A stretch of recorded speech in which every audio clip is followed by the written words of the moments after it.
Les plus grandes difficultés pour prononcer l'anglais pour un francophone, c'est surtout les voyelles et les diphtongues, mais aussi, je pense, le connected speech. Pour nous, les Britanniques, quand nous construisons une phrase, quand nous la prononçons, nous ne prononçons pas les mots auxiliaires ou les petits mots de grammaire.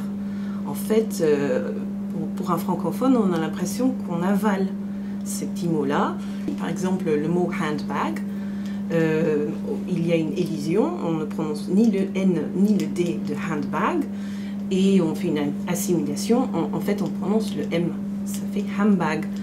Et dans une phrase, donc dans un connected speech, quand on dit I've lost my handbag, on ne prononce ni le T dans lost, et handbag, ça ne ressemble plus au mot handbag. Donc du coup, oui, c'est vrai que les Français ne comprennent plus la phrase mot à mot. Les erreurs les plus fréquentes commises par les francophones, c'est surtout le S à la fin des pluriels, parce qu'en français on ne le prononce pas, même si c'est écrit, alors qu'en anglais il faut le prononcer. Le H, parce que le H en français est aspiré, on le prononce très peu, voire pas du tout. Alors que, bien sûr, en anglais, on le prononce tout le temps.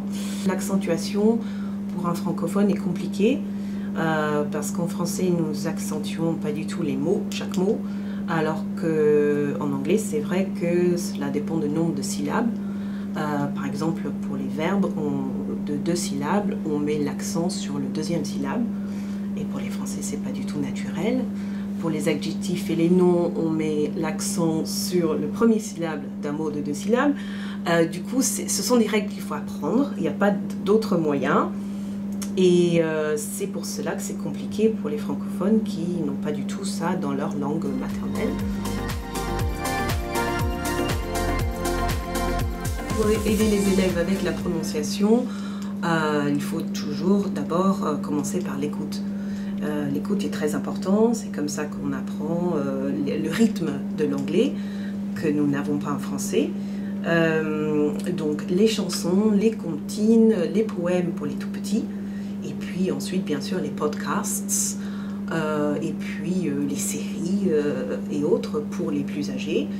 Nous avons au British Council des sites Learn English Kids et Learn English Teens, qui sont vraiment utiles parce que nous avons des centaines de chansons, de comptines qu'on peut utiliser soit à la maison, soit en classe.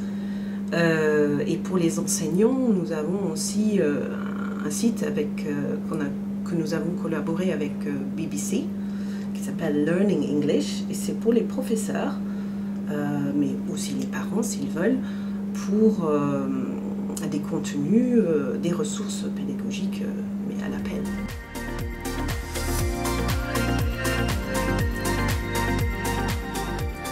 Pour aider les élèves avancés à maintenir ou à peaufiner, si vous voulez, leur accent, en tant qu'enseignante, je dirais c'est plutôt les mettre en confiance. C'est-à-dire que souvent dans les cours, on voit que les élèves sont dans une zone de performance.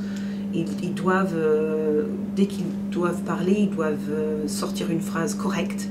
Je pense que c'est un peu pour ça que les Français ont du mal à s'exprimer dans les langues étrangères, hein, pas qu'en anglais, parce que on doit tout de suite, en ayant appris, sortir la bonne phrase avec la bonne prononciation.